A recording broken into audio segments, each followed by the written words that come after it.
Record. There we go. Okay. All right. So thank you everyone so much for being here.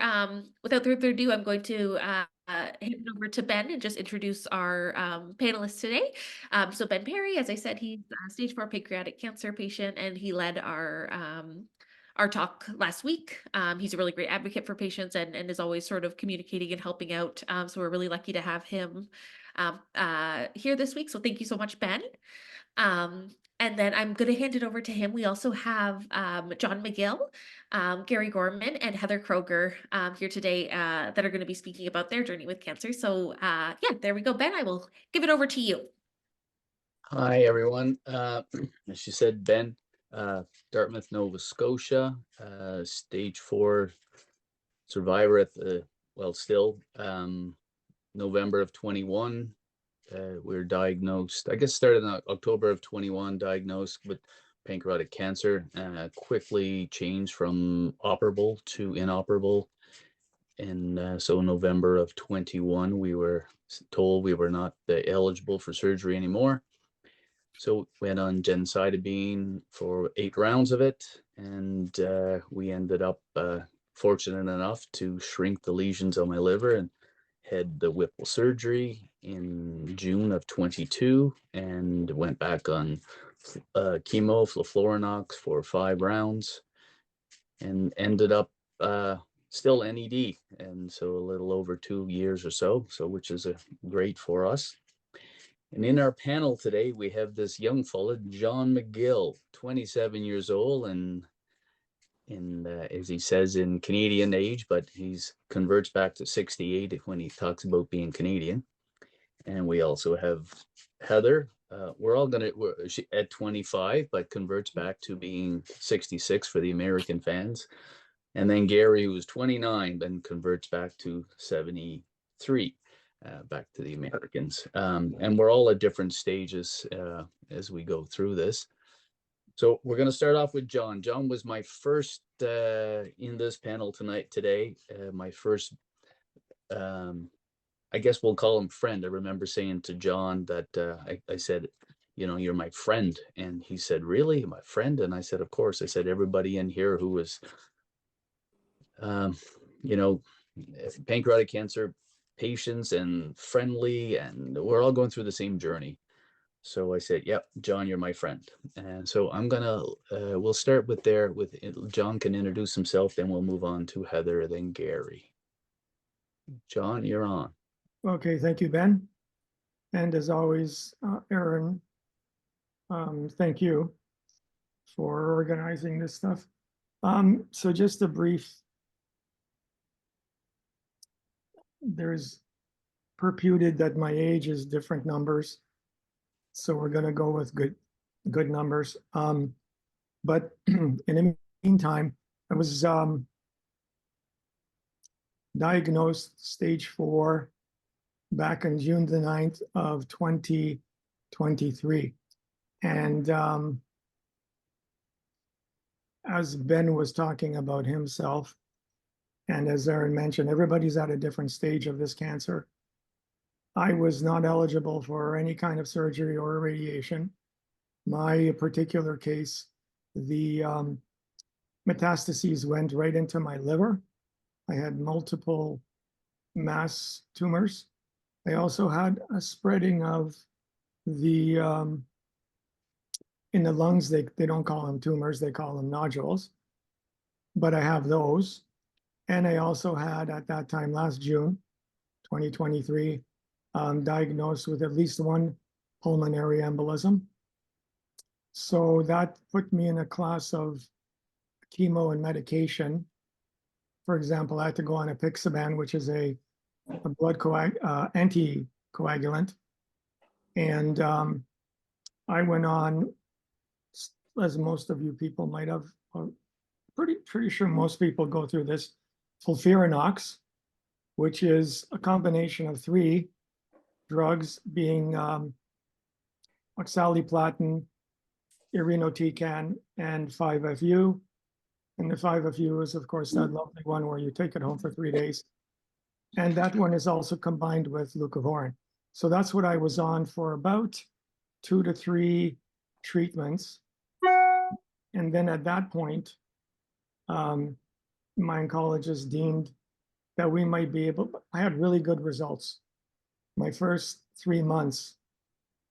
So that included, this FOLFIRINOX. Because my results were so good, my oncologist decided that we could probably take a risk and stop the oxaliplatin, which is a platinum-based chemo. And so we proceeded with just the, it's called FOLFIRI, but it's basically just the irinotecan and a 5-FU. And that's what I did until the day before our walk in Burlington. I had a CAT scan. So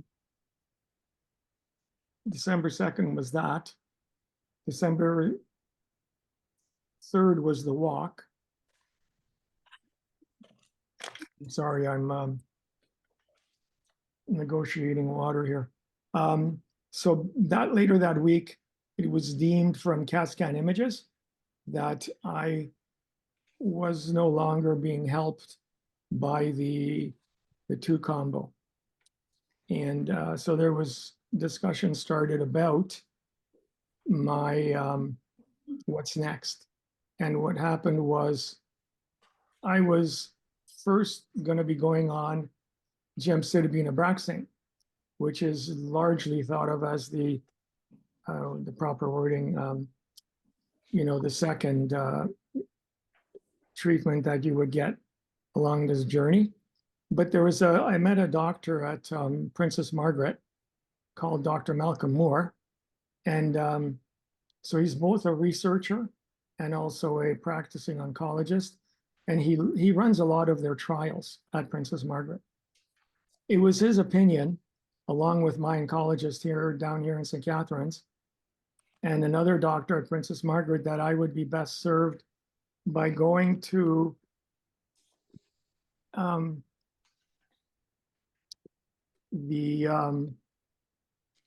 first of all, not going. I'm starting to sound scatterbrained. I forget about me, because, like I said, it's a combination of age and other things.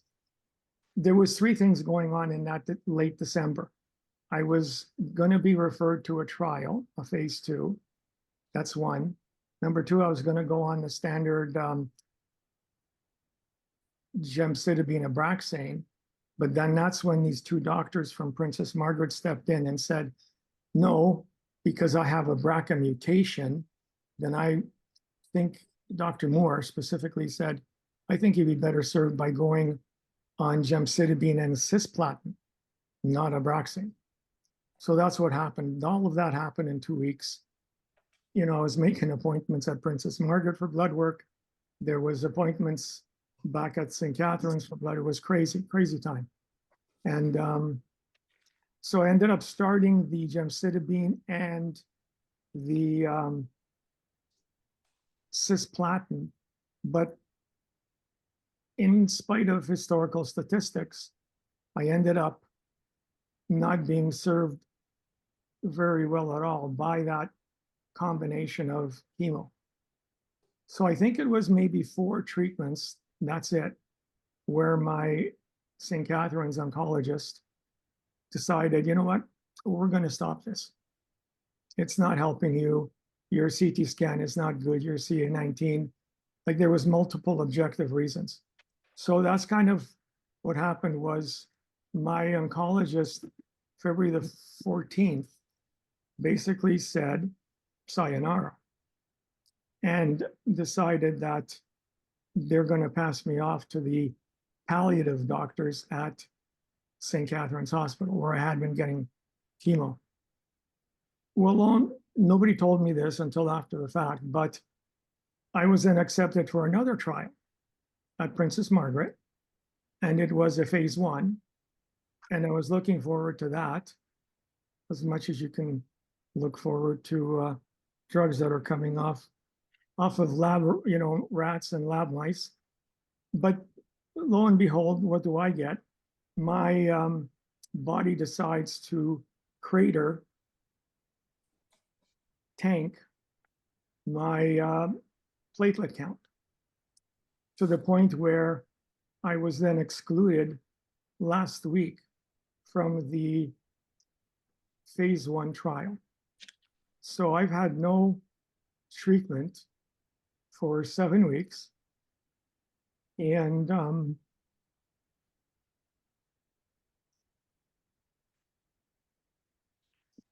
that's good for someone that is on not expecting treatment. But I'm in the other boat. I need treatment. So just on, today is Saturday. Yesterday, or Thursday, pardon me, we managed, the gentleman, the doctor from Princess Margaret called and said, hold on. We're going to do another blood test, which I did 2 days ago. And we're going to wait for the results of that from a platelet perspective. And if there's any hope in heck that, the platelets might start or stabilize, for one, stop going down, but that they might go up, then there may be some other options for me. So that's kind of where I am. I'm sorry for talking so long. No, John, it's fine. Those of us who've been here every week, we haven't heard from you in a couple of weeks, so that's quite all right, John. That's what we're here for. Perfect. Great. So we're moving on to Heather Kroger. Heather, she's from Halifax, and again, as we said before, she's only 25 and converting converting back to Canadian. She's 66. Heather was in HR for many years and is quite proud of it, and worked as with a newspaper company here in Halifax. And I met Heather. We went for lunch one day, and the greatest thing that she said to me at the end of it was that she bought me lunch, and she said I was a cheap date because I only had a salad. So, Heather, would you like to introduce yourself? Okay. What's your story? As Ben said, I'm one of the newer ones to the group. I was diagnosed in February of 23, and my oncologist at the time basically just told me what needed to happen. She didn't explain anything about my disease, and all I could find out was what I Googled. And of course, the Googling of what is pancreatic cancer is pretty bad. So I stopped Googling and told all my family to stop Googling until we can figure out how to Google and get some answers.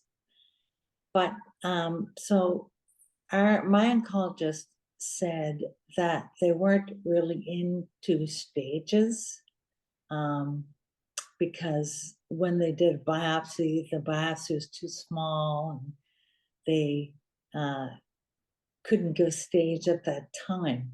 I just had a tumor in my pancreas, but I was not an option for Whipple because it was in the wrong spot and around some important veins, and so therefore they had to try to shrink it with chemo so they could perform the surgery. And my first chemo I went on was a full Fernox. I'm not great at pronouncing these drugs. And after 1 week of extreme distress, vomiting, diarrhea, couldn't keep anything down, my oncologist immediately took one of the drugs off, and that was the irinotecan. And then I completed the remainder of my cycle just on the other 4 drugs. Unfortunately, when I had my first CAT scan, the cancer had spread, and it went to my abdominal wall and some spots on my liver. So then we went to round 2 chemo, and that was I thought was round 2, but it's actually round 3, because they counted round 2 as the one without the irinotecan. And I went on the Abraxane Gemma, whatever it's called, And I had a pretty good time with that. And the first scan I had showed that I had a good reduction, but still not a good enough one to perform the Whipple. And plus, I now had the outside metastasis, which is another reason they won't do Whipple. But then I went to another oncologist, and that was from advocating for myself. And the people in the Craigslist group helped him with this. And it's a hard thing to do because it's a very small community, the oncologists here. They all talk to each other all the time. And even my doctor felt it was kind of iffy asking for a second opinion down here. But he did it. He wrote a second opinion, and thanks to Ben and Stephanie and Aaron, he saw me within the week. And he mostly treated pancreatic cancer patients. And so he switched my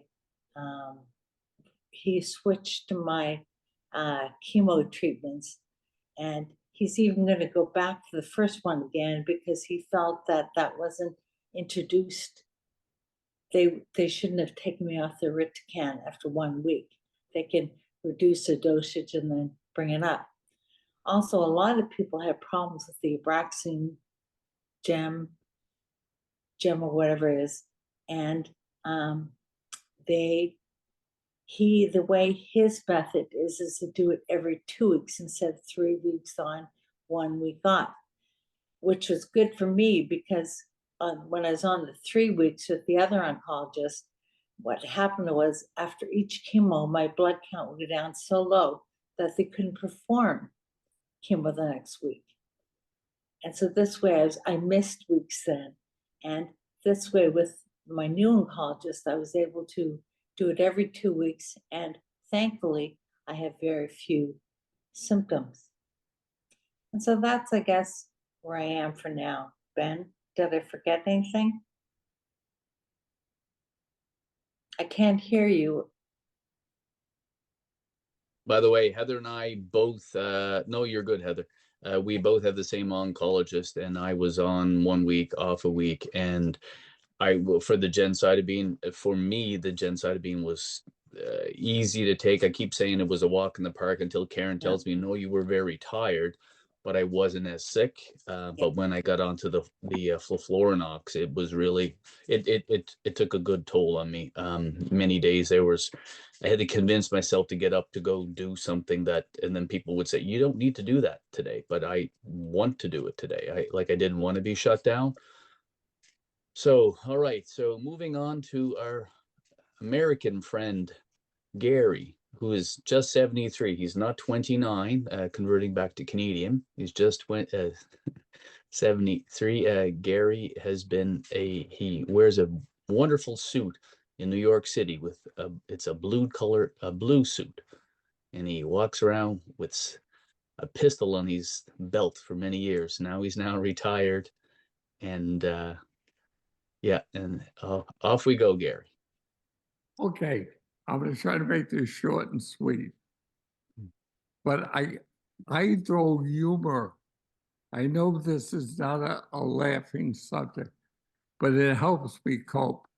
I'm not going to be telling jokes, but some of the things that come out of your mouth sometimes. All right. July of 2021, we're in Chicago visiting family. My urine is dark. I'm getting pains in my back. To the in-laws, one's a young doctor, the other's a PA, go to the emergency room. Pancreatic tumor after the CAT scan. Now, here's not a joke, but I said, pancreatic cancer. And Bill says, yes, I'm sorry. We haven't taken the biopsy. Oh, long story. I said, if I'm going to die, I want to die back in New York. And the guy laughed. And I pleased. I hope I'm not upsetting anyone, but that's how I gets me to the next moment or day.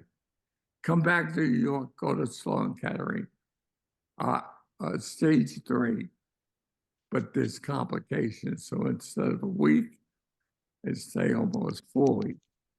Start chemo. I have these tubes in me, abscess tube, vacuum pump, whatever. Start the chemo in December of 2021 for 6 weeks. I tell people this, you could look at me as a good story, bad story, and hopefully a good story. The chemo was not that bad. I took till May. From May of 2022 until August of 2023, I was great. I didn't lose my hair. I went to Florida to see the grandkids, my daughter and family. It was like it's normal. So when I would come here, I feel guilty. I said, Jesus, people are having issues or difficulties, or they didn't even have the whip up. And I said, what am I here? I can't even contribute. I'll make you quick, but I'm the time. 5 seconds. All right. August, I started having sepsis and problems with my biliary drainage tube for the liver to wherever. They do, and they do biopsy, CAT scans every 3 to 4 months. It's a reoccurrence. This time with the chemo, it is completely wasted me. But fortunately, Craig's was, when I asked about it, asked the doctor to lower the dose. They did, and it's made it tolerable for me.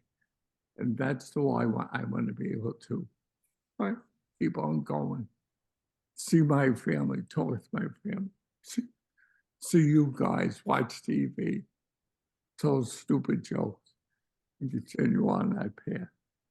But that's basically, I have 4 more rounds. It came out, and then they might do radiation if need be. And that's it. Thank you. All right, thank you, Gary. No, if you need more time to share your story with us, we're fine, Gary. Okay, Well, I think yeah. it was the Canadian that I stopped back in 1980. Well, one thing you may not have noticed, Gary, when you told us that you use humor to help you get through it, there was a lot of smiles put on the people's faces here in the chat here today. So, and I agree with you. I've done that many times. My stepson and I took many pictures with me not looking so healthy at times, making faces, whatnot, and Karen and I as well, dark humor. And if Angela was in here listening today, she would say the same thing. Okay, we'll be moving on to our first question for everyone here. So before we get going, we'll just talk about when we talk about the past hardships. John, and I forget how many years ago John had a heart attack. Heather, 25 years ago, was in a major car accident and was told that she would never walk and talk again properly, I guess is what they said, or maybe not at all. And our friend Gary was 9/11 ground zero. So we'll start off, whoever wants to answer this question first, go ahead. So do you think your past hardships help you prepare for your pancreatic cancer journey? We'll You do don't the need- reverse there we order, go. the reverse draft.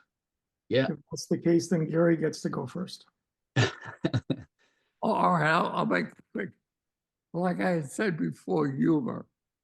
And please, I take this from the heart. I never say intentionally anything to upset or hurt anybody here.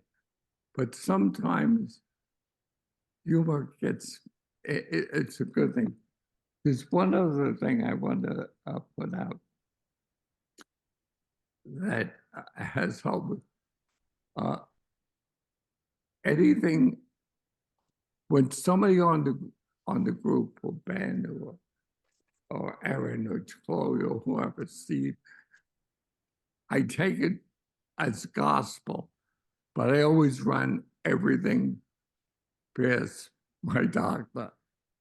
And I know we're always saying that, but it's good that everybody, I don't care if somebody does a magic beanstalk pill.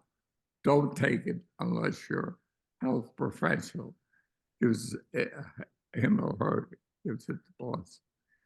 And that's it. Humor, listen to your doctor and try to eat.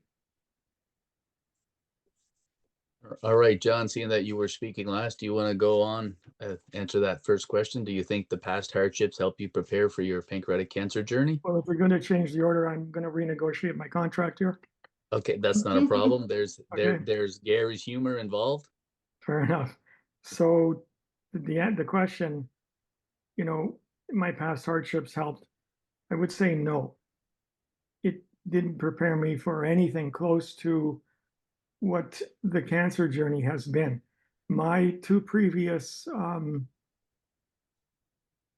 life experiences dealt with both my mother and my father passing away from cancer. And they were 6 years apart, but both Septembers. So the first September, my heart attack happened after my dad died.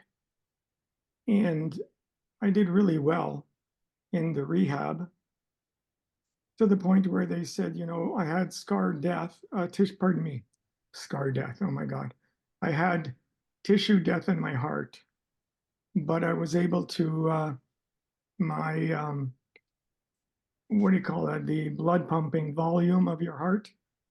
I was able to bring mine back up to the normal range. And I had really started on a aggressive exercise program. And I thought at that time this is cool, like it's working. But when I got the cancer, totally different experience. They're not even on the same page. So for me,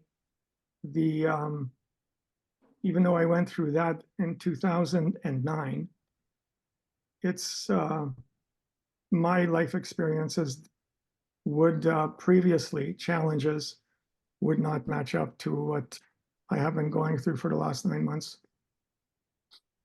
Yeah, I think the reason why we had this question in, guys, was more to let people know, I guess in a way, is that cancer can hit anybody, whether you're healthy or previous, ailments, more under that effect. But sometimes it could contribute to helping us out. Just a little bit of coping that you may have done mentally to get through the heart attack situation could help you with the mental power that you need to navigate through having cancer. Okay. All right. So the You want me question, to go next? yeah, sure. Or if Okay. you like, you can tell us about your, your accident, and like Okay. that battle that you had, if you like. Okay, that's what I'll do. When I was age 40, I had just been 7 months with a new company I had joined. I was retail manager for group planes in the Atlantic provinces for an insurance company. And some supervisors and myself were driving to New Brunswick to meet with the client we served. The gal driving hit black ice, and we went across the road, and the oncoming car hit me, who was in the front passenger seat. And I was in pretty bad shape. I was in a serious coma, 6 on the Glasgow scale, which is a Canadian measurement. And I broke many bones in my body. I ended up, so because of the coma, I ended up with a brain injury. And the brain injury affected me mainly as it would affect a stroke victim. My whole right side, which is my dominant side, the motor was very weak and the motor skills weren't working properly. And the difficulty I had in the cognitive side was multitasking and a bit of organization and word retrieval. So if I say the wrong word, but you know what I mean, you can just indicate, did you mean such and such? And I'll verify. So I apologize really for that. So because of that, of the cognitive damage, I was unable to return to work.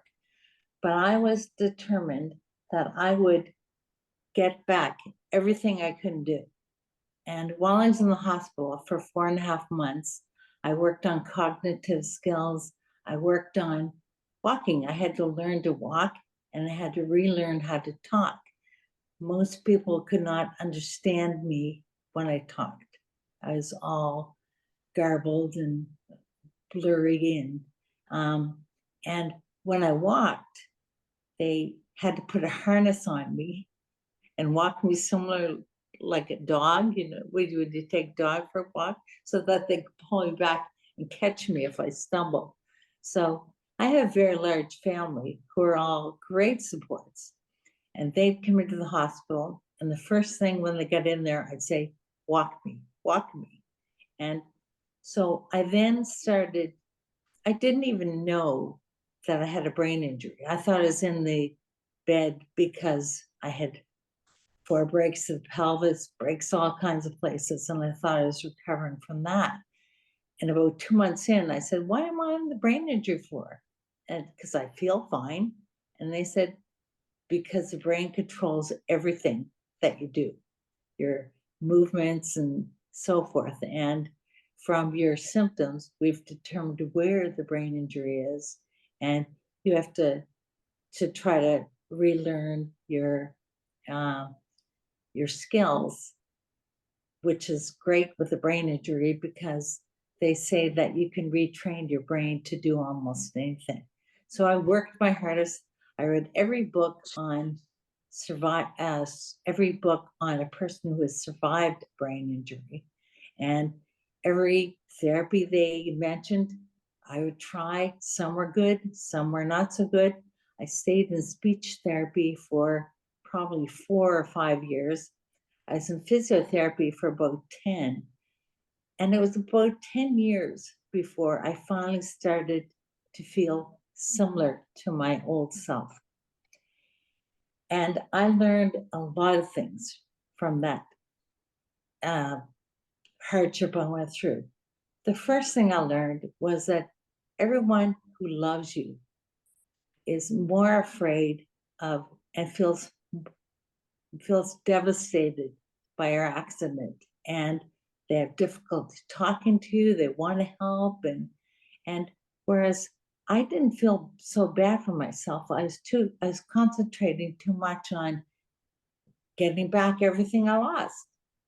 So I would get a little bit annoyed when people wanted to help, but then I realized that, as I realize now, that people are serious when they ask you if they can help, and they want to help in every little way they can, be it drives, be it food, be it whatever. So take them up on it. I was a pretty independent person, but by the time I got the pancreatic diagnosis, I was agreeable to asking people for help, my friends and family. Anyway, I learned that I couldn't do all the things that my husband and I really enjoyed doing, such as sailing, leisurely racing, sailing. We loved to do it. We had our own boat. We loved to ski, and I could no longer ski or sail because I no longer had the balance. Couldn't play the guitar. I never was a good guitar player anyway, but I enjoyed it. But I kept focusing on all the stuff I could still do. And that became my motto, was think about what I can do and what I have. And for the things I can no longer do, well, at least I've done them at some point in my life.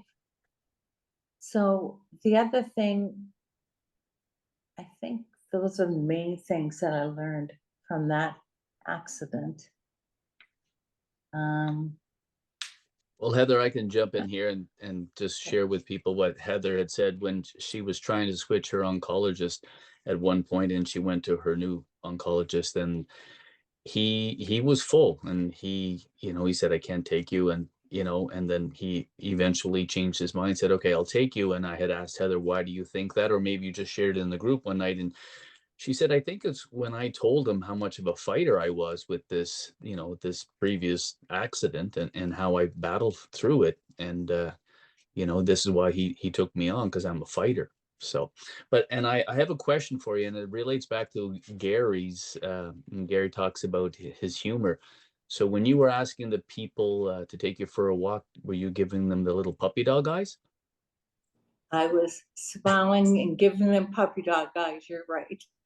So and also I had to have someone accompany me into the bathroom. I couldn't go into the bathroom by myself.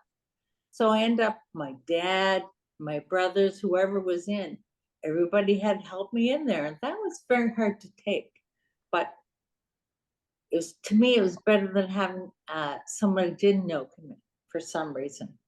Yeah, and at the same time, like you said, people are here to help us. They're actually genuine. Like they don't tell you. And I've had many people to me as well said, "Oh, Ben, if you need anything during this, or can I come and help you do this, or take you out, whatever." You're like, no, I'm fine. But really, that's the only way that they can help at that time. They can't do it. They can't sit down and take the chemo for you, right? No. So this is all they can do to help. So in a way, it's giving you a big hug and say, "I'm here to support you." And I also had calls and notes from people I worked with at the Herald who sent me really such nice notes. And I'd only met with them maybe once in 16 years. And they said, I remember the conversation we had at that time. I forgot all about it. They were so nice and thankful. And it really makes you feel good to know that so many people care for you. And I just never would have thought that. Okay, Aaron, I just sent you a message there. I think we're just looking at our time wise. We're getting close to it. So we're gonna maybe skip over one question. We could get back to it later, but if you're okay with that, Aaron, can we switch to the third question? So our third question, what advice do you have for anyone or someone who is newly diagnosed? I can tell you, and I'm sure John can elaborate more on this, but not that I'm putting you on the spot to go first, John, but at one point, John did say that be your biggest advocate for yourself. And Heather did that when she asked for a different oncologist because she felt she wasn't getting any help. But that will be our next question we're answering. What advice do you have for someone who is newly diagnosed? If you can tell, I'm a little stumbling here. It's not because of chemo fog. It's just I'm slightly nervous that I'm talking to a group. Okay, well, I'll go first since you kind of Again, forced me to do that. renegotiate your contracts. Okay with us. Yeah. So the question is, what advice do you have for someone who is newly diagnosed? And my first answer is join Craig's cause if they haven't joined already. A lot of appropriate advice for someone newly diagnosed depends on what stage were diagnosed at. And I know Heather just finished telling us she had been told by her care team, in her case, the biopsy was a bit small to be, hugely relevant, etc. But if you have the opportunity, I believe there's what's called a clinical core biopsy, and then there's another one, which is smaller.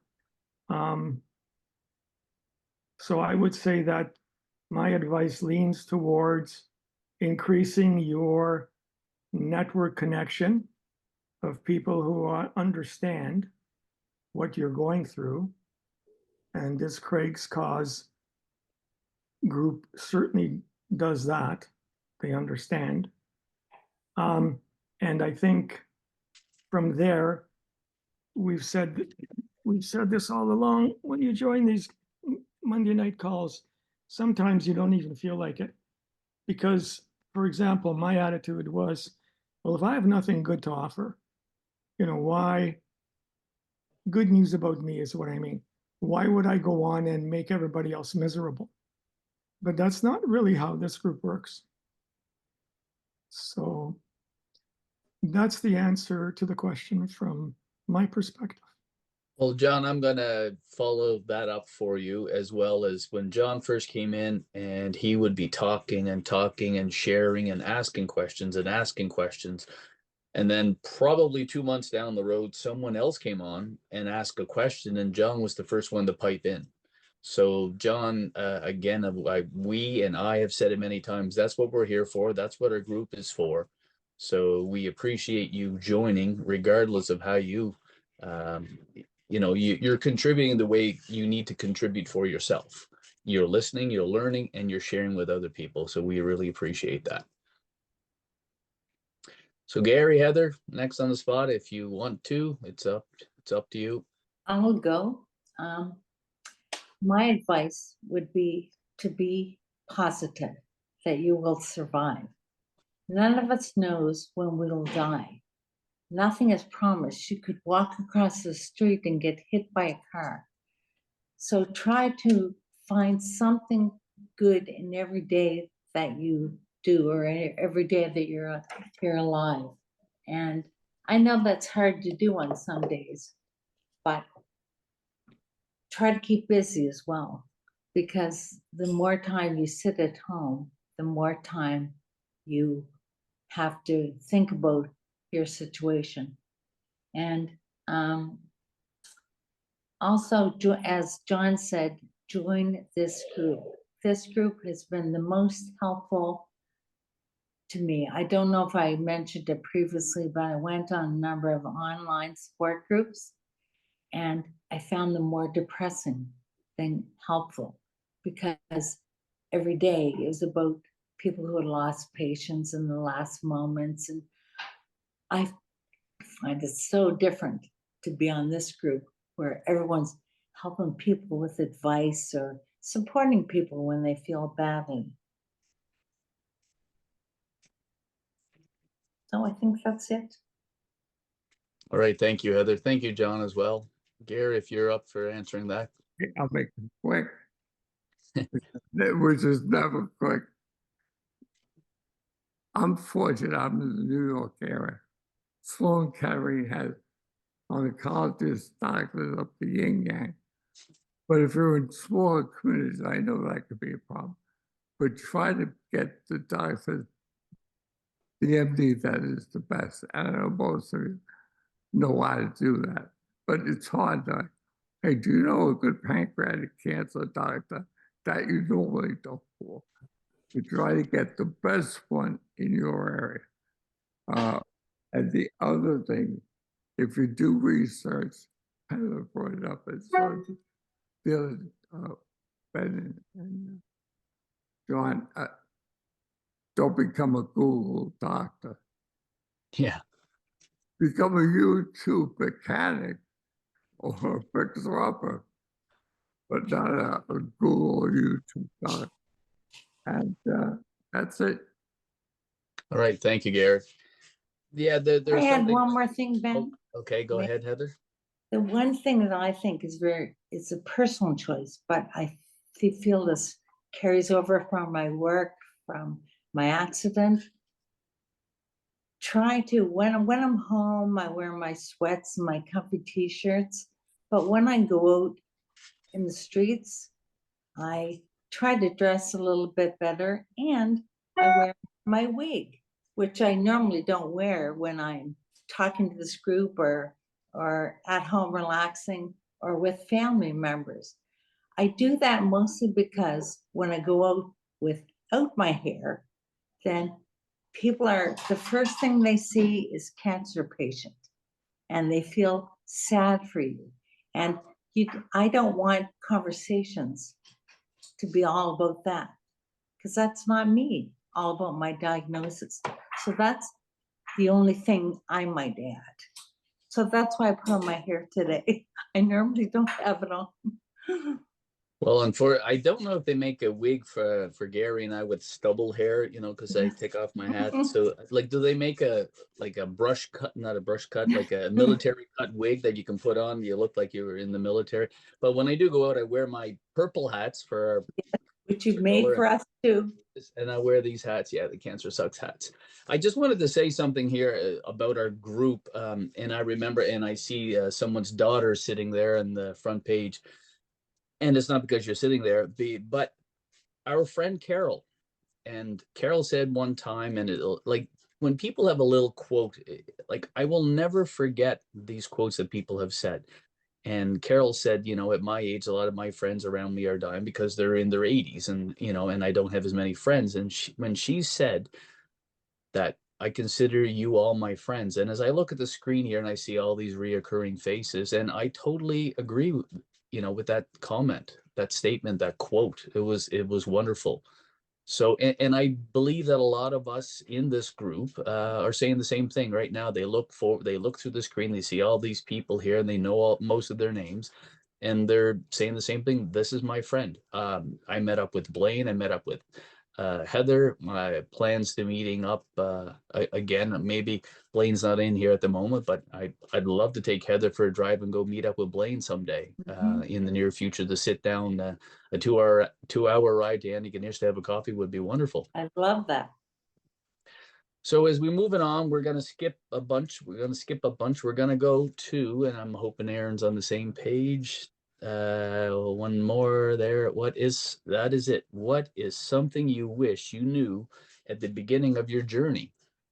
So I know we already talked about the Google too much research, but there's just something that you found out afterwards, maybe from the meeting, something. For me, my thing would be Creon, and not so much just Creon itself, and not so much the amount, but I've been finding in the last probably 2-3 months that you can get a capsule of Creon that's 10 milligrams and 25 and 35, and whether it be a different digestive enzyme, it doesn't matter.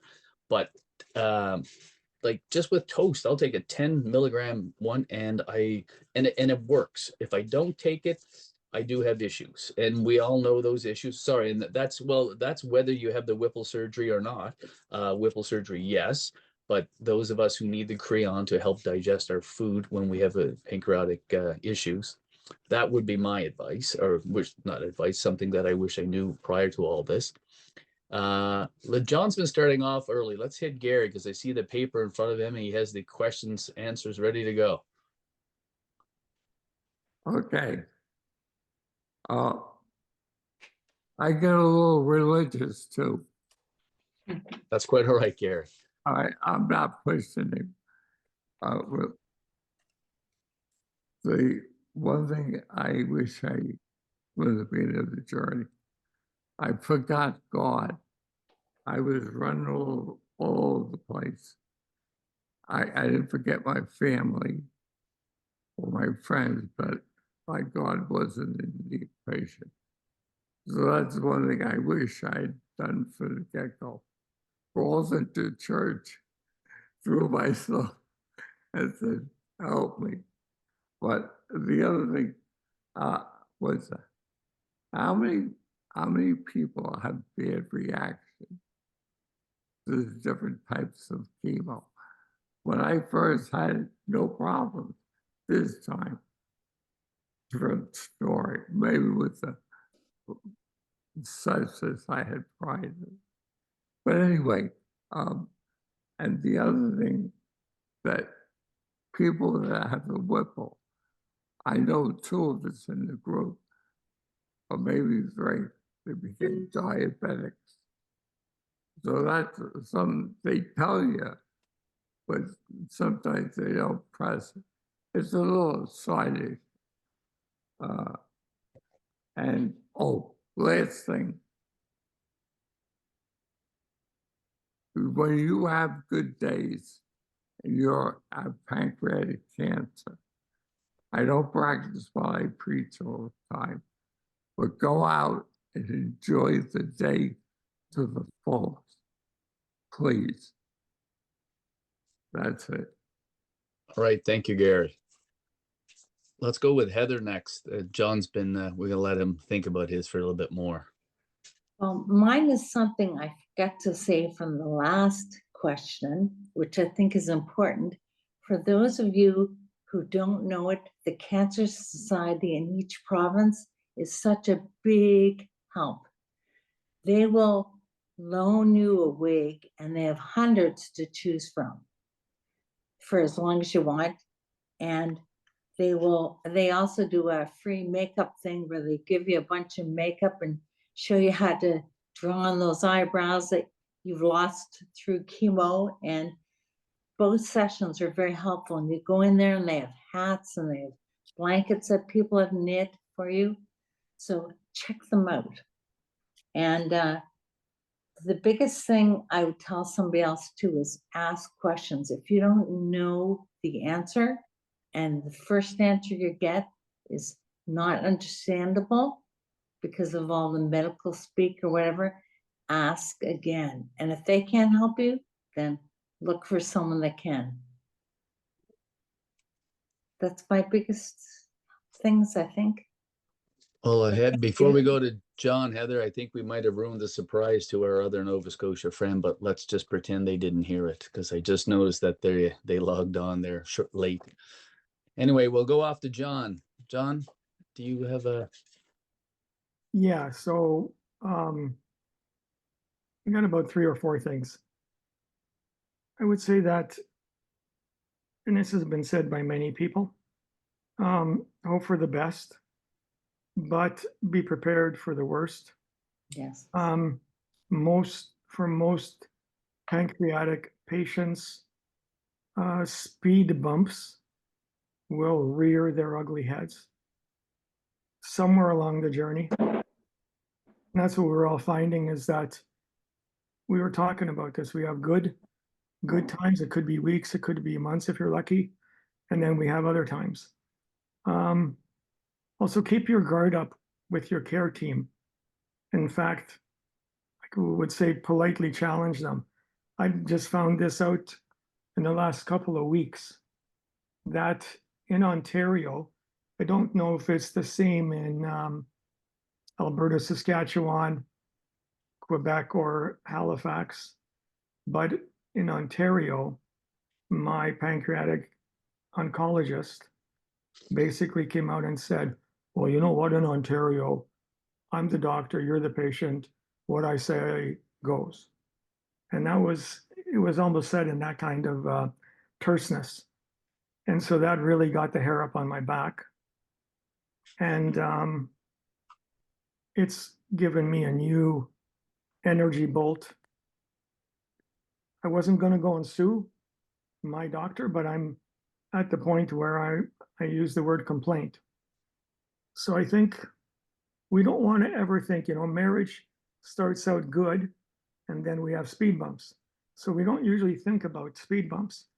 But I think that with respect to this, basically, without getting too dramatic, we have one life. And our doctors, I sometimes feel, we're kind of a statistic. And frankly, when you're talking about pancreatic cancer, I sometimes even feel we're viewed sometimes as, dead person walking. And that's, I'm not trying to be overly negative, but I'm just saying, be ready for that. Be ready to not be rude, but be ready to challenge politely. And then the other thing, the last thing that I found out just this week, it blew my mind, is in Ontario, oncologists don't actually work for the hospitals. They actually work for a separately funded, separately salaried group of medical professionals who very much talk to each other. And this is why you will have a tough time to do my previous point, which is, to put up a polite challenge when it's appropriate, when you've had enough. And so that's kind of where I'm going. I mean, it's weird, but I was told by my oncology nurse and her boss, who's an actual manager, a nurse manager, the oncologists are not the bosses of their own nurses. And maybe this is different in other provinces. But anyway, I thought I'd just share that with you. Yeah, John, I've heard that from other people. Thank you very much, by the way. I heard that from other people as well. People in Prince Edward Island, and I've heard it firsthand. And another patient or two in British Columbia, they look at you, pancreatic cancer. Oh, dead man walking cancer. Let's perhaps go with put our effort towards a different cancer that we can win. And like to hear that from these patients, or I'll call them definitely two of them friends, it's painful to hear, so anyhow, we're going to move on, and we're going to leave the floor open for questions. We haven't had any coming up in our chat that we've seen, so if anyone has a question, type it up. Erin can start doing some housekeeping talking if she likes, or I can stay here and fill up dead air if we like. Either or. I just want to say thank you all so much. That was really great discussion and really important points that you all hit on. And hopefully anybody who is just starting their journey or hasn't had as much support in their journey is able to put some of your tips and your recommendations to use. I think that they're all really, really helpful. And it was a lot of really great reflection back. So thank you all so much for being here today.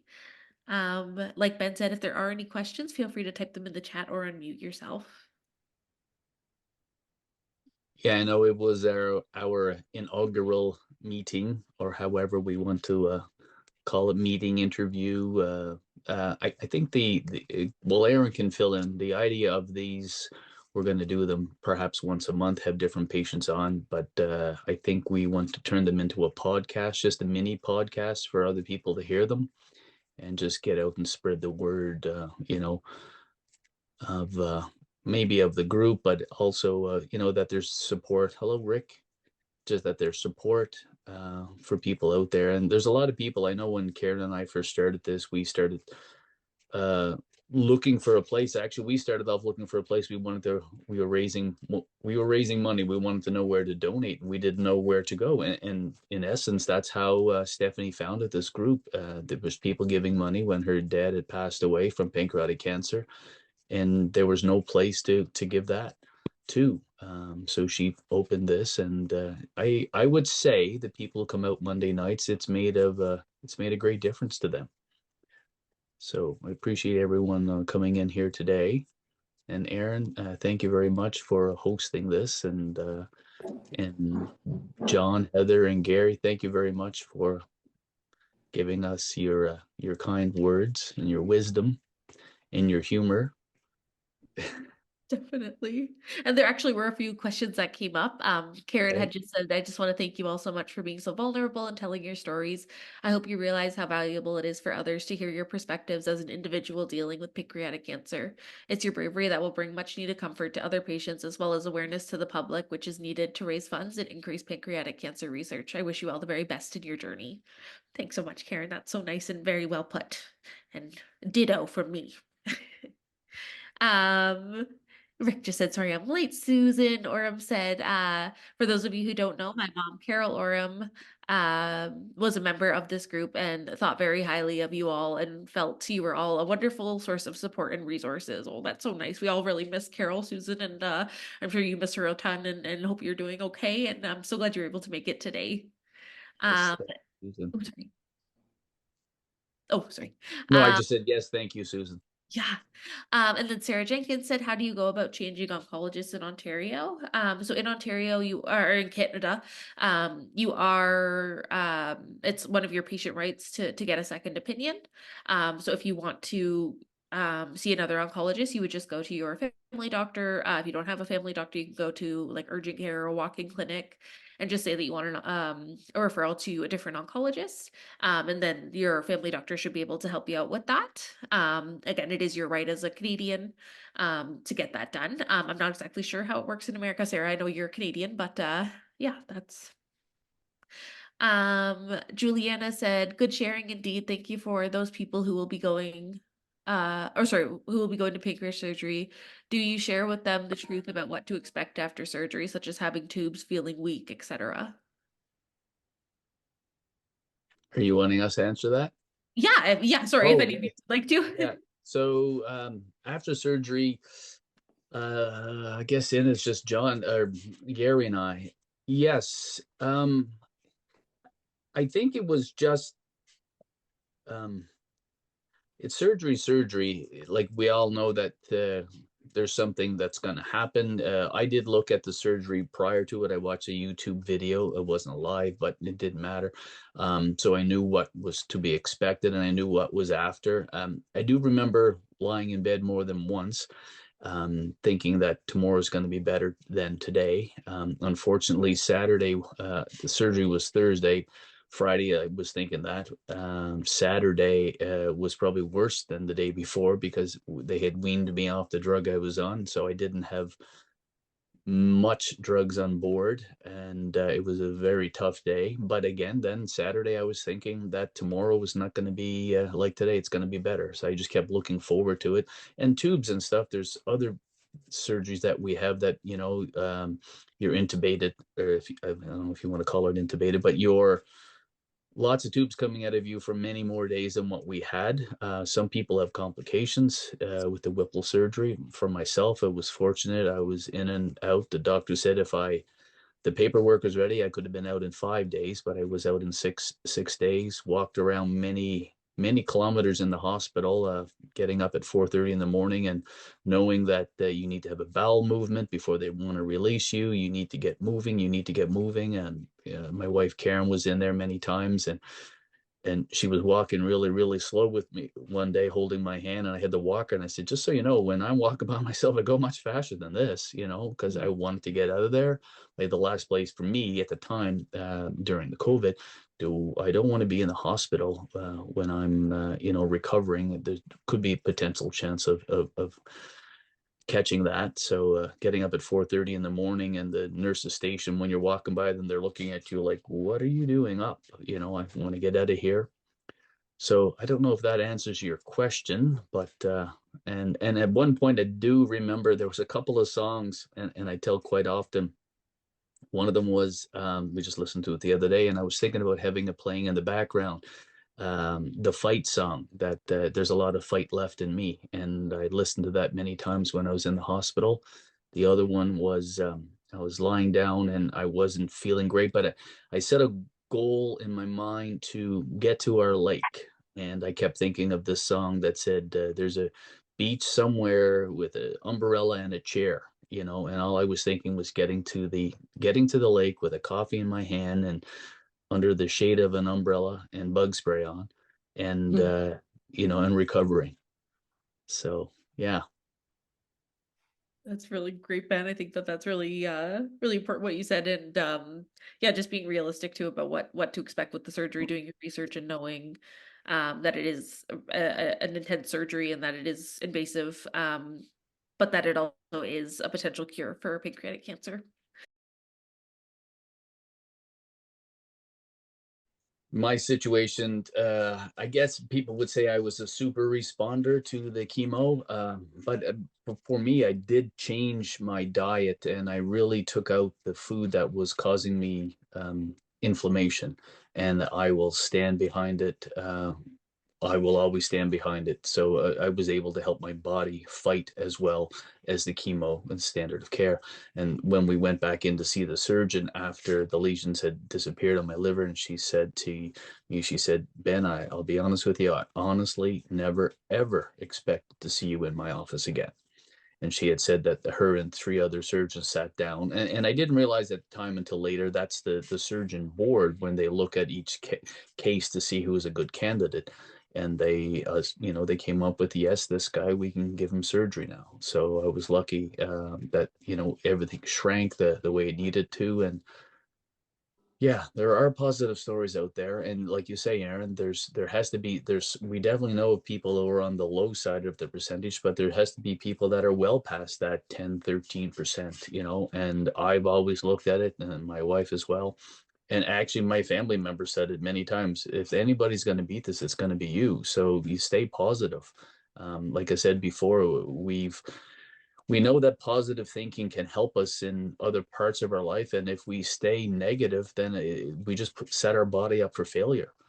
And we stay positive as we can. And again, Carol had mentioned this, and sometimes being positive is not, some people can be really, really positive and yet it fails. Well, we know that's going to happen, but I'd rather have the looking forward to surviving than looking forward to not surviving. And you're going to make your journey much better for you. Definitely, definitely really well put, Ben.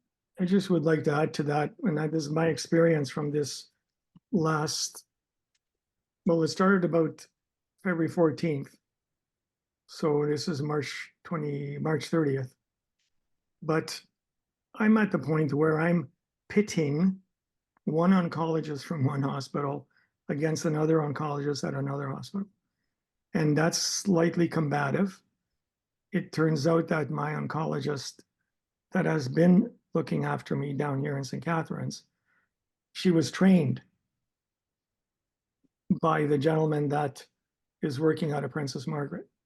And so these are excellent points that were just brought up, because they can very easily try to dismiss and tell you all the reasons why they can't and they won't give you any kind of additional treatment.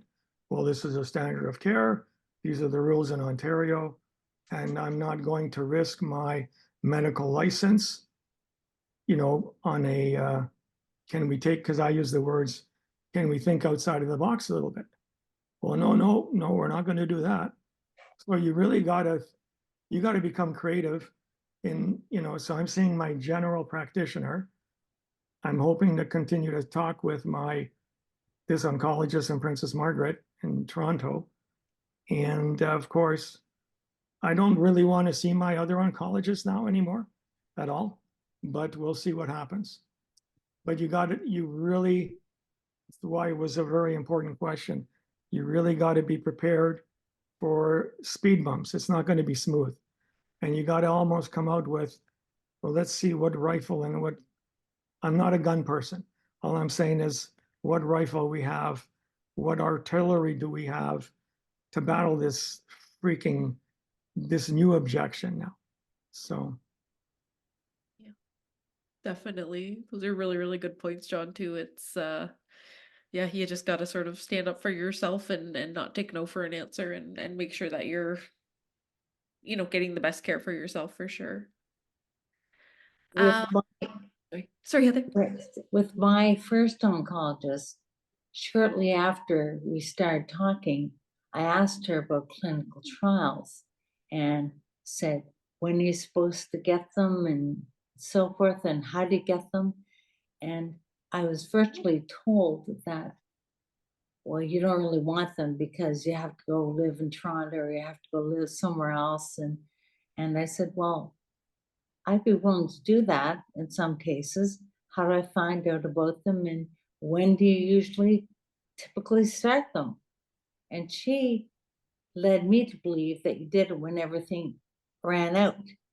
All options ran out. Well, everyone I talked to, so now as it turns out, I've gone through 3 divisions of chemo. I am only eligible for stage 4, which is there are not that many of, my new oncologists have told me, because that's for almost the hopeless. And I'm not hopeless. I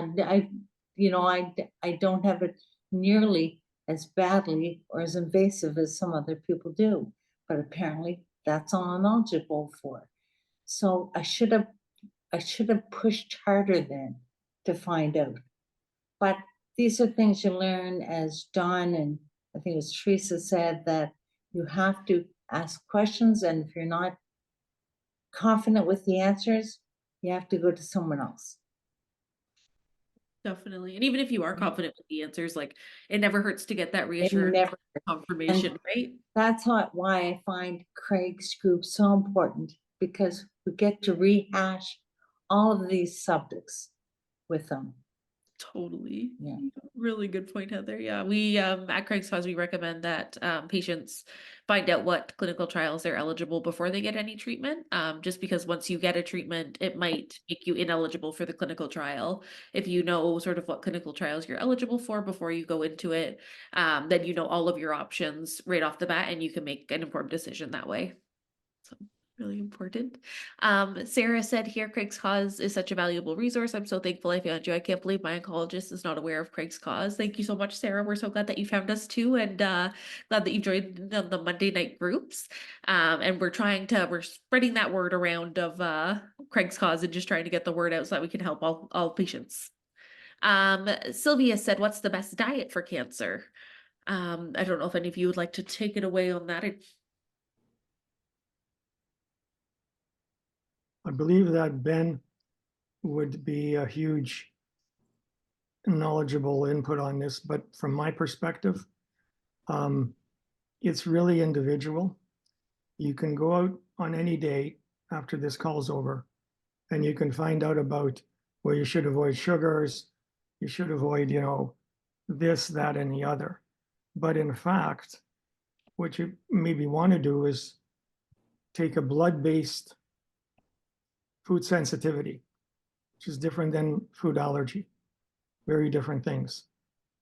And if I did one of those, I know Ben had, and I got slightly less information on mine than perhaps Ben did. And I'm not saying it's not a good thing. I'm not saying it's a great thing. All I'm saying is that it's really dependent, that particular part, because you will get people that'll say, and John Hopkins, for example, were ones that come out, and I believe Stephen said Mayo Clinic came out saying there was no statistical scientific proof that sugar in and of itself is going to make your cancer worse or better, whether you take it or avoid it. So that's one part of my answer.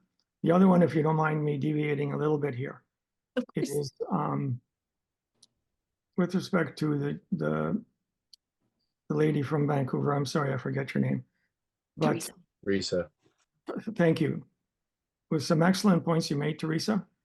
And it was, I believe in our cancer, you can't speak or start researching pancreatic trials soon enough. Because by the time, and Brad would have excellent comments on that, but by the time, when I was talking about trials, oh no, you don't worry about that. That's like the third or fourth thing you do, but not with pancreatic cancer, not in my opinion. And so maybe those cancers that have better prognoses, maybe you can afford the time, but you really should be getting on the trial bandwagon much sooner than later. Just my opinion. Well, we get back to when we talked inflammation. So good, do a few research, see if you can find some papers on inflammation.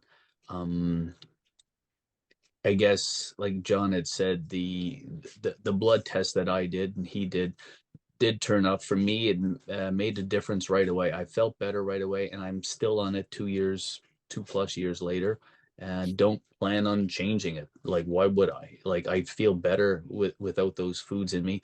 I do struggle with the dairy, not so much the milk part, but the cheese. When I see cheese in the fridge, it just, oh my God, look at it. So I do miss like smoked Gouda cheese, when the fake stuff is fake, right? But if you did research and you looked into inflammation and how it can affect our bodies, we were at a breakfast, Karen and I, last week at Dalhousie put on, and they were talking about this stuff. And it was interesting. But anyway, if you find a couple of research papers, and it tells you that the inflammation and how it affects our immune system, then you understand if the stronger our immune system is, the stronger it can help fight our cancer that we have with the chemo. Standard of care is important. Too many people try just going off the grid and not standard of care. I would never suggest that. Never, ever suggest that. Yeah. So I know we're getting long-winded here, but we do have a few more questions, I think. Aaron, go ahead, Aaron. Yeah, definitely. Let's see. Barbara said, I love what Teresa is saying. Totally agree. Um, Marco was wondering, Ben, what the test is called. Is it just called a food allergy test or? It was, yeah, we went to a naturopath to do it. The doctors can do it, and I think John got the hair follicle one done, and I think he said he had better results with the blood test, which is good. 100%. Yeah. Yeah, yeah. I think it's only a few labs that do it, right? So it's Yeah, the one it's that good. I had done was Canadian based. It's run by Life Labs out of Vancouver. Oh, okay. And its ranges, you get three depths of the test, starting sort of in a high 190s, or let's say $200 for the test one time, up to 300 and something. And the difference being that it's how many things they test for. But what I'm saying is, I wouldn't be the one going out there and saying, here's your list of things you shouldn't eat, because frankly, we're just too different. Yes. Number two, or B, is I would not do a hair test. By the way, there are so inexpensive, the hair tests. That's got to kind of say something. I Mm. had 5 of my family, including me, done, and it was $89 for 5 of us. And the one blood test, I believe I paid 300 and something dollars for. So if you believe in, price being an indicator, then that might indicate something to you. Yeah, well, but they say cheap what good work is not cheap, and cheap work is not good. So Right. that answers your question there. Yeah. But also important is to hook up with a dietitian at your hospital. I found her very helpful, telling me that you need more protein than you would normally need and how to get extra protein in. And she would follow up with me every month, just ask what I was eating and to make suggestions. And I always consider myself a healthy eater beforehand. But I also read and was told that, like John, that sugar does not affect your cancer. Like a Because lot of yeah, things. because the rest of our other cells in our body needs sugar, so we can't deprive ourselves of sugar. And if we eat carbs, it's going to get converted to sugar or fat anyhow. So we're going to get it regardless. Just reduce it, and we don't need sugar to begin with. Like we No. don't need that much to begin with, I should say. So one thing I did want to suggest, though, and I remember telling Heather this during chemo: water, water, water. During your chemo, if you're getting chemo, if you think you're drinking enough, you're not drinking enough. Like I remember going in and my liver counts, there's Heather, my liver counts were low. And Ravi said, how much water are you drinking? I said, maybe 6 glasses. You need to drink 8 for normal people. And when you're on chemo, because your liver flushes it out the chemo, and that's how everything gets processed. So water, water, water, 10 glasses, 12 glasses, or they say cup. So like one of these here, it's like a beer cup kind of glass that holds 2 cups. Yeah. Yeah, definitely. And also just want to add to that, with pancreatic cancer, I know that it can often affect your appetite, or it can affect your sort of taste. Yeah, the chemo can affect your taste, things like that. So if it comes down to it and it's like, am I going to eat, necessarily super healthy things, or am I going to eat? It's more important to just get in those calories too, and then make it healthy if you can. But it's mostly important if you can only have like some crackers or something like that, or mashed potatoes or something. As long as you're getting calories in, that's also a really important thing, for Or sure. those bad potato chips. Yes. Yeah. They're also stool thickeners in case anyone is having diarrhea. There. Yeah. They're helpful with that. And then Paul said in Ontario and Canada, they are more streamlined in treatment algorithms. Not a lot of room to be experimental since it's funded by provincial plans. They used approved treatments only, for sure. That's definitely something to consider. And we don't have like third line even of treatment. And but it's like John said, sort of finding a doctor that's willing to think a little bit outside of the box. Some kind of food. So sorry. Oh, yeah, yeah, Sorry, just interjecting. yeah. Ben, when I met, well, no, anybody on this call, but Brad and Ben. Brad, because he was pioneer in some regards in research. This young man went all over the States. He ended up hooking up with a medical provider. But recently, in my quest to get second and third opinions, I've also connected with Roswell Park Cancer Center in Buffalo.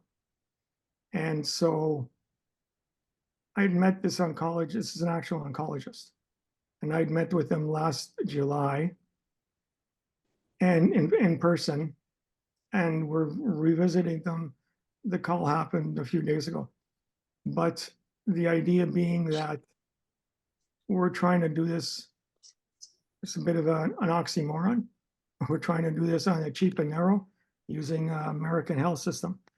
And that's very difficult to do because most hospitals are privately owned. And so I hate to say it, but their motivation a lot of times is money. There is, however, an outfit that Stephen Merlin, with the help of Aaron, was able to connect me to a company, or pardon me, medical facility called NIH. It stands for National Institute of Health. And they are, according to Stephen, the largest non-private research institute in, for sure, the United States. So they're being distinctive from a place like MD Anderson or Sloan Kettering or John Hopkins.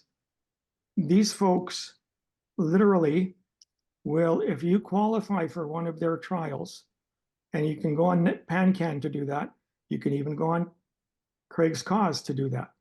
You can ask for an American-only search for NIH specific. One of their largest divisions is called the National Cancer Institute, NCI. If you get on if you look for trials and they include those two names, you may in fact qualify for 100% cost coverage as an international patient. And so you will not get that from any of these other top 5 or 10 hospitals, even less expensive hospitals. But I spoke with the folks from NIH, and they responded to me like next day.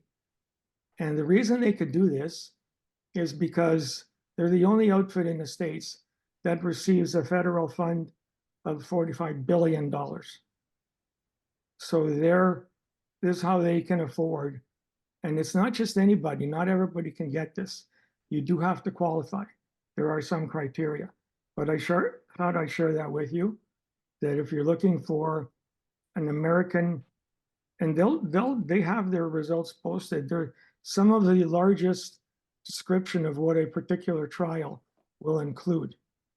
This is not, it's only one trial. It's not that at all.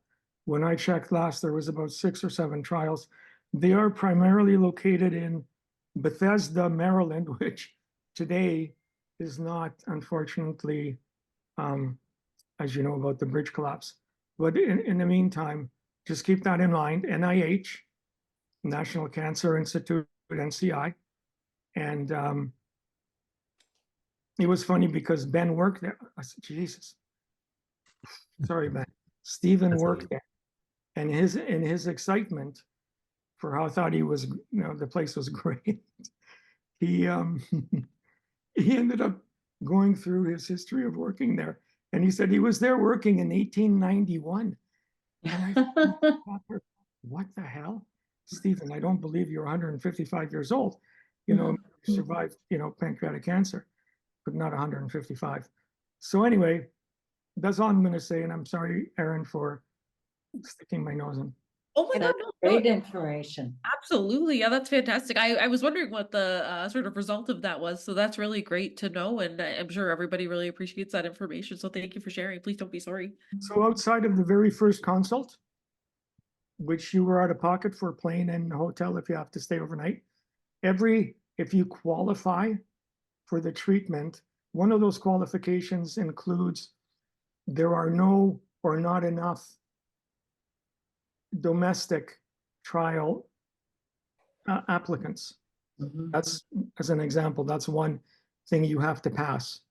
But if you qualify and if you're accepted, they will pay for every single subsequent plane flight, hotel, meals, parking, trial drug, hospital incidentals.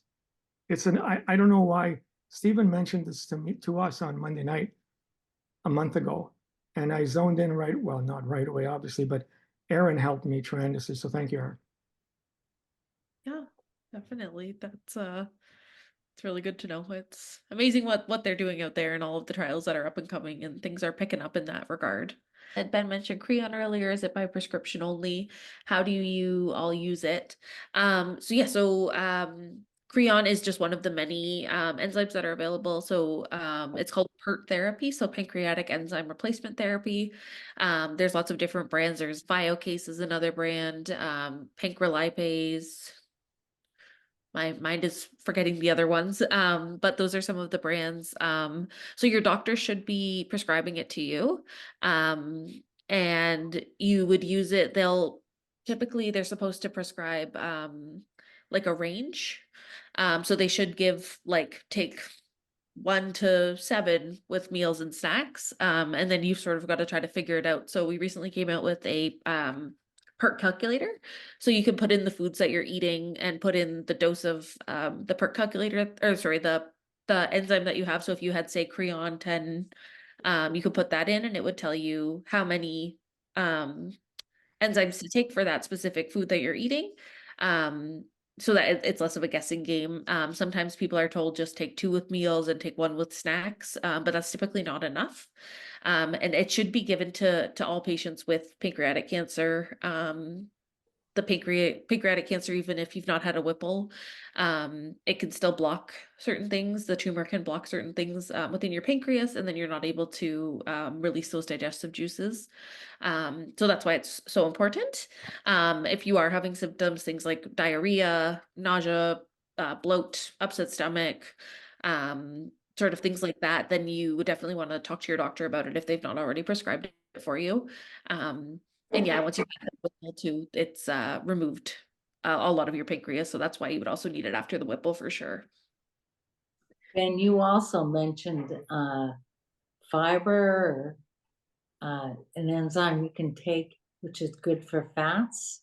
Yes, bile force for fats, for digesting fats. And that's usually after the Whipple surgery because Yes. gallbladder produces the enzymes that helps break down the fats. Creon can do it, but this helps. So when I have fatty food, I will take one of those pills along with my Creon. Mhm. So, and Marco just said, I think referring back to the ice boots, I also bought them on Amazon, but my oncologist was against the icing socks, said there were no studies confirming it for oxaliplatin. I did a research and the studies are showing different results. Yeah, so it's definitely not like a hard and fast rule. It's not standard of care because it's not been studied enough. But as you've heard from people here, they'd rather do it and hope that it will work than not do it and wish that they had. Mhm. So, you sort of have to make your own call on that. But talk to your nurses too. The nurses know a lot about this kind of stuff. They see the patients every day. So talk to your chemo nurse and see what they say about it. And they'll probably have some good information for you. And Rick said here, Creon improves the quality of life. It's by prescription. I take it anytime I eat. Yeah, definitely. It's a bit of a wonder medicine and it's very safe to take too. It's hard to take too much of it. You can take a lot in one day with no concerns. So it's a good medication to have for sure. And it really helps with symptoms, really helps with quality of life if you're struggling with those symptoms. That is the end of the questions. Did anybody else have anything that they wanted to ask or say? Feel free to Well, either. I just wanted to say that Ben and Aaron, whoever else was involved in the background, you got kudos to you guys to think outside the box and add some variety to the monthly contribution calls, which Ben and Karen started off so well last month. But so yeah, so applaud to you. And this was more than well worth from my perspective as a contributor. And I hope this first batch of guinea pigs pass the water test or whatever the case may be. Aw, Thank thank you you, so John.